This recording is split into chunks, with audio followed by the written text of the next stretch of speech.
So yesterday I have covered the OOPS concepts, right?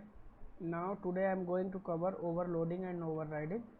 So please see carefully the most important topics.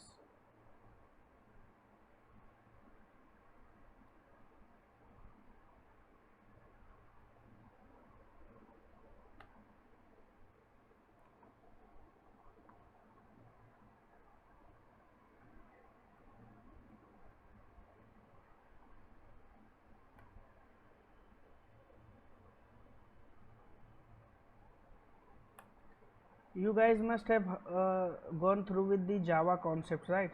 So there you have seen that there are overloading in constructors, right? So similarly for methods also there is a concept of overloading. So let me first write some rule for overloading. Methods have same name but different number of arguments.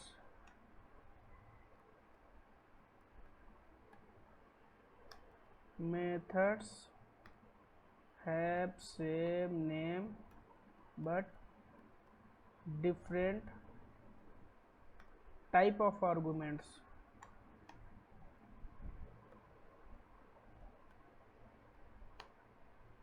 Methods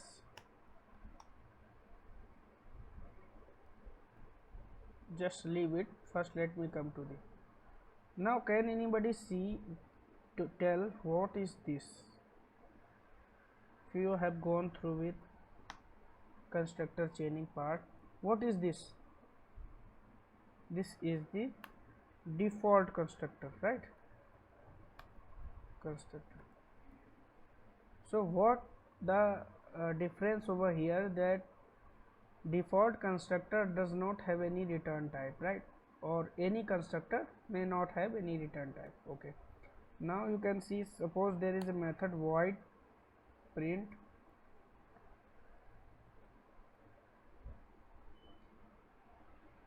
here. You can say integer a comma string name. Suppose integer variable, same variable int b. Here I will define some values. Int a is equal to 5, b is equal to 10, right?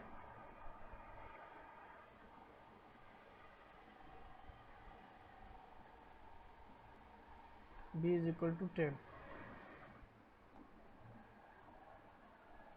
Now here I will print,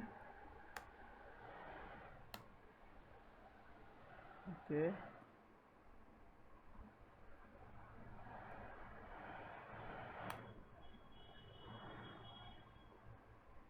a plus b, right? So here you can see a and b both variable will be printed. Now I can have another method void print with same name. Print is same name, right? Int a comma int b comma int c, right? And now here I will define c is equal to 10. We can have another method just like void print with no parameter, right?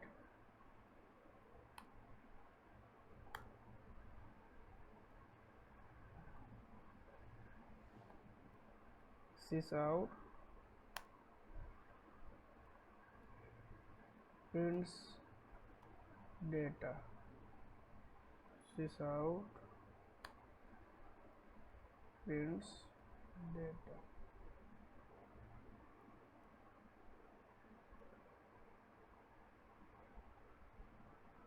A, or you can say just print addition, right? So it will be easy to give message. C is equal to a plus b. Now I will just print addition, right? Add C, right? and now here I will print addition in C is equal to A plus B, and here I will print, here you can give D is equal C is equal to, here you can say D is equal to, right? So D is equal to A plus B plus C. Here this out, oh sorry, printing data plus C.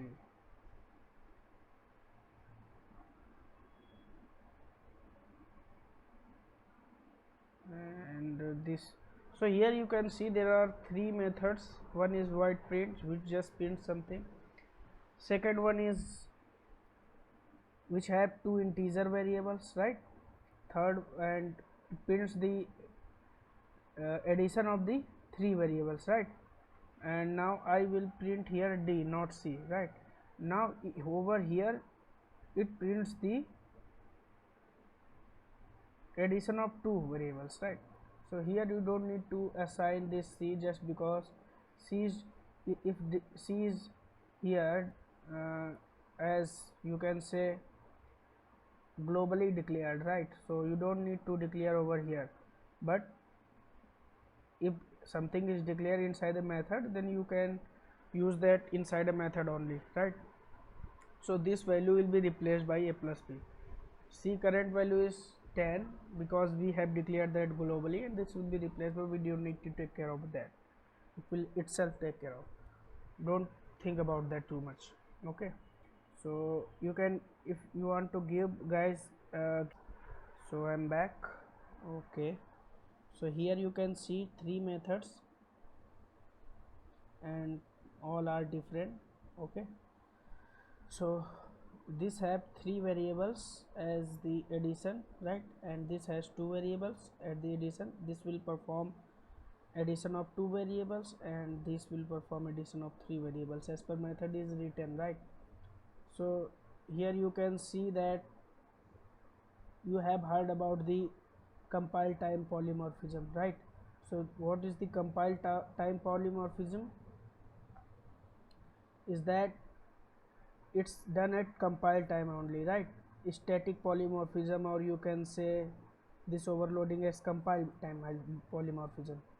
Okay, so here we can see this methods name are same and the parameters are different, right? So this one is the compile time polymorphism. Now what I will do, I will make a main class for it.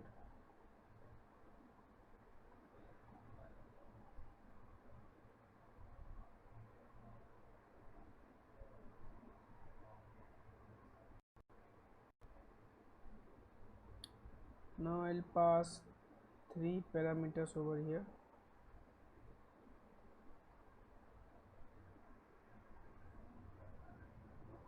So this one has three parameters. I'll first make the object for this class. If I will not make this object inside different class, how can I use these methods, right? So that's why I will make the object. Overloading obj is equal to new overloading obj dot add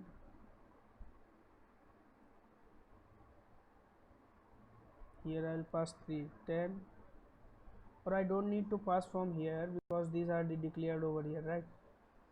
So but I can pass from here as well, right? Suppose I don't declare these variables, just I declare but don't declare values for it, don't assign any values, right? Here you can see that 10 12 and here 30. Now it will print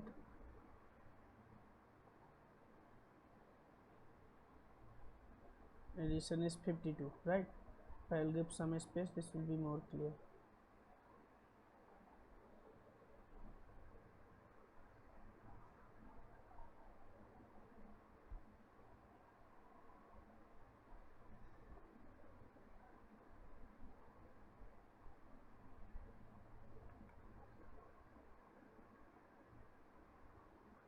right? Addition is 52.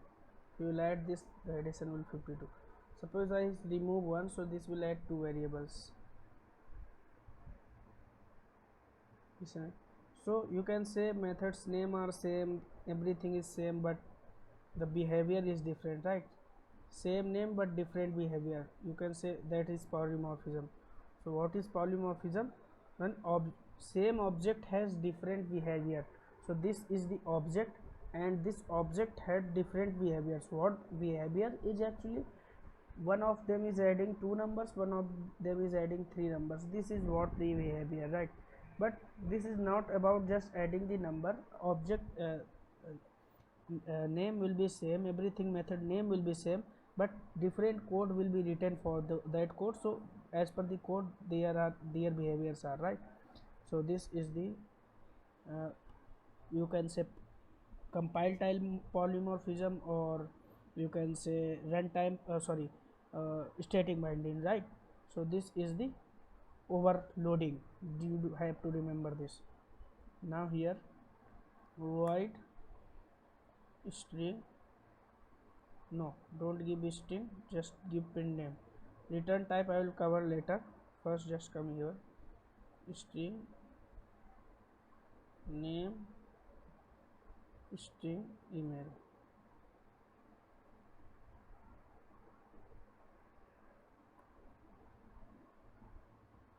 This out, just print the names. So here you can see same print method, right? Print method is same, number of arguments are same, but types are different, so you can consider it, right? Because the types are different, right? So that's also same, right?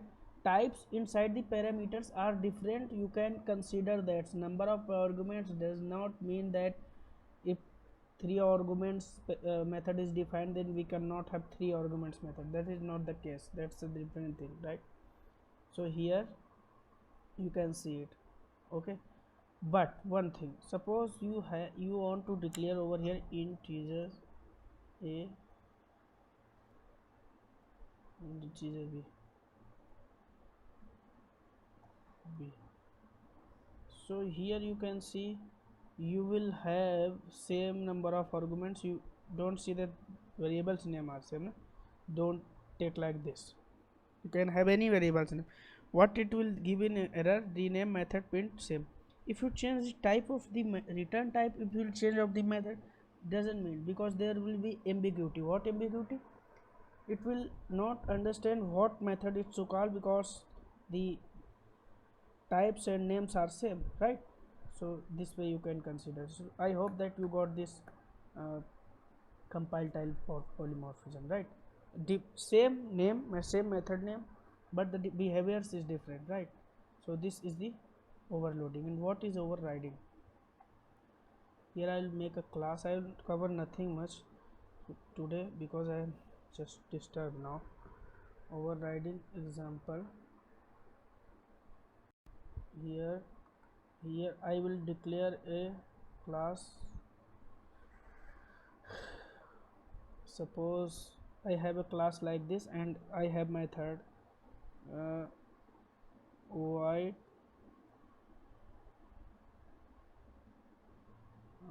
suppose method void m1, right? Just take this.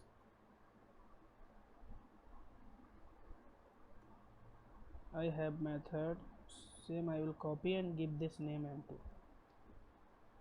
m3, right?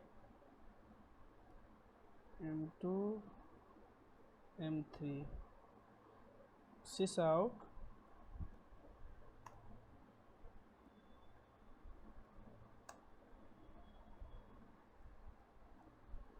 method m1,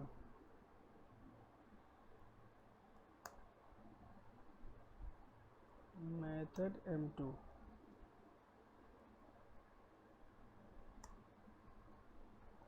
method m3, right? And I will create a new class overriding x extends.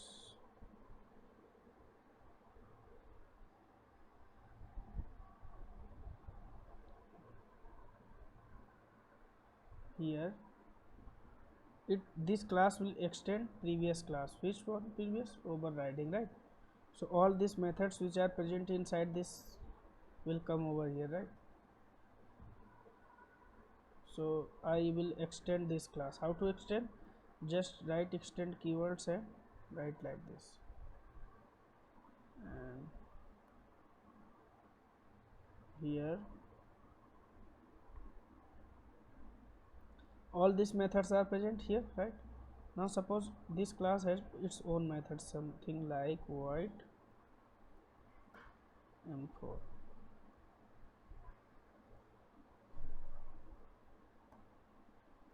Sys out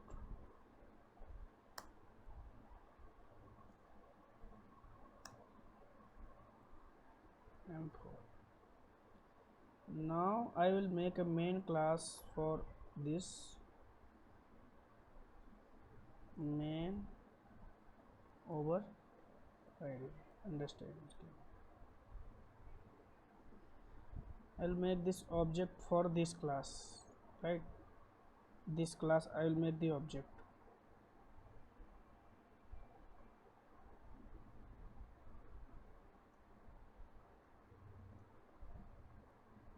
Yes.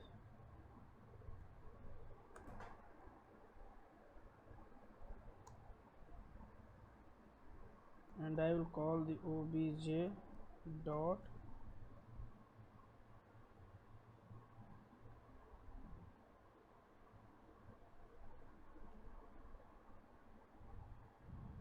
m4, right? You can see I have made the object for this class obj, this class, and in this class I have made the object for this class, and in this class this only this method is present. Still I am able to call all these methods, right? You can see if I will type m, all the m1 m2 m3 m4 are suggested. I call the m4, I call the m2 as well. Still I have not made this m2 inside this, right? But still I am able to call just because I have to use the inheritance, right, using this class. So all those methods are present inside this class. But what if I don't want that this method should be extended, right? I don't want this method to be extended. I want to restrict that. I just want my coworker to extend these two, m1 and m3. So I'll make this method as final. So if I'll make this method final, so this class will not able to extend this m2 method, right? This m2 method. Now if I'll try to call this m2, oh sorry, I will be able to extend this, but I will not able to override this. What overriding means? Suppose m1 has a method, for if I want to restrict it, I just make it private, right? So this will give an error that I can't call it, right? I can't call it because this was not gone to that, right? You will see that change visibility of m2 to package label. Package labels mean make it to either the public or protected, right? But if I want this method to not to be overridden, so just make it final. First see what is overriding, right? So here you have this same method, and if the child class is not satisfied the implementation of the parent class, so it can override this, and here I will give the message method m1 inside child, right? So what it should print?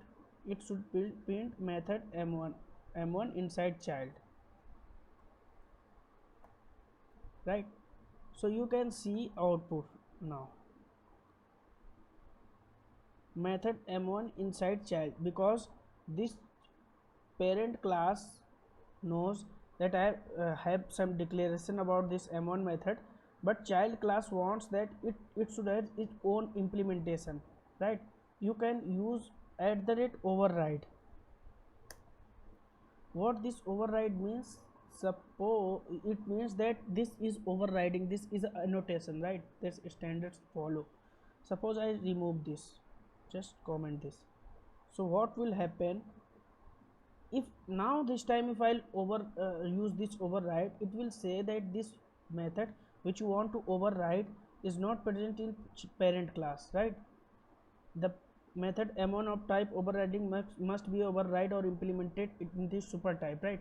If I'll remove this annotation, then the error is gone. It means that this annotation means that this method is present inside parent class, right? So to do that I have to remove this, right? I'll remove this. Okay, so now you can see the things way. So child class was not satisfied the implementation of the parent class, so it has re-implemented inside it, right?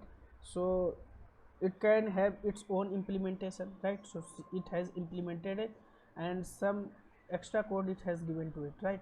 So this is overloading. This you can say runtime polymorphism, or you can say is dynamic polymorphism, right? So this is one of them. Okay, so what's its rules? But suppose if I make this method final, now this will not able to override this. Look at here, cannot override the final method. So suppose parent class, if the parent class want that whatever implement it has given the implementation for its method, child class should not be able to override that. My implementation should be considered. So make that final, right? So now this will not able to override this, right? So that's why it's giving error. So if you want to remove this, so this is final. So final, just remain it for an example and here. So I hope this is clear. This is basic Java concepts that I am going to cover. So create msat super type. Okay, this considering this, right? Okay. Now anybody if have any questions, overloading and overriding? Yeah, I have two questions. Okay. You use that at the rate override notation, right? Yeah. So is it mandatory not in this class, the other class? It's not mandatory, but what it says that if you have used at the rate override notation before any method, it means that this method is present inside parent class and you are trying to override that, right? If you will not use this annotation and you will make the some method to, so it means either it will be a new method, right? Either it will be inherited from the parent, right? And you are overriding that. But if you have written the override, it will force that method should be present inside the parent class. Method may should have to be present inside the parent class.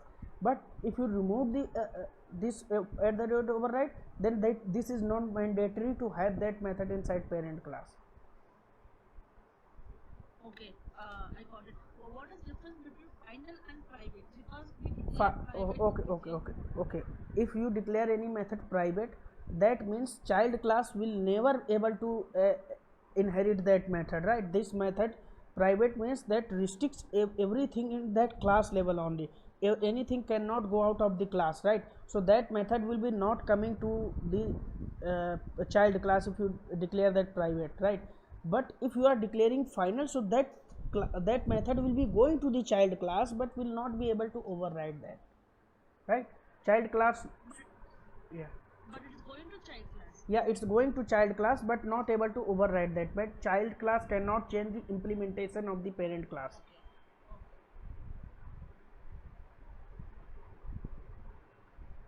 Okay, okay. Static binding, static, you can say static method hiding or static binding, or you want to say static methods, that I will cover tomorrow. Okay, I will cover tomorrow. That are the part of your compile time polymorphism. I will cover tomorrow.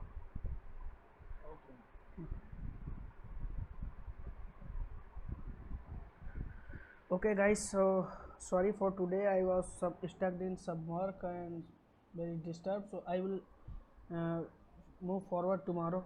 So I am just stopping.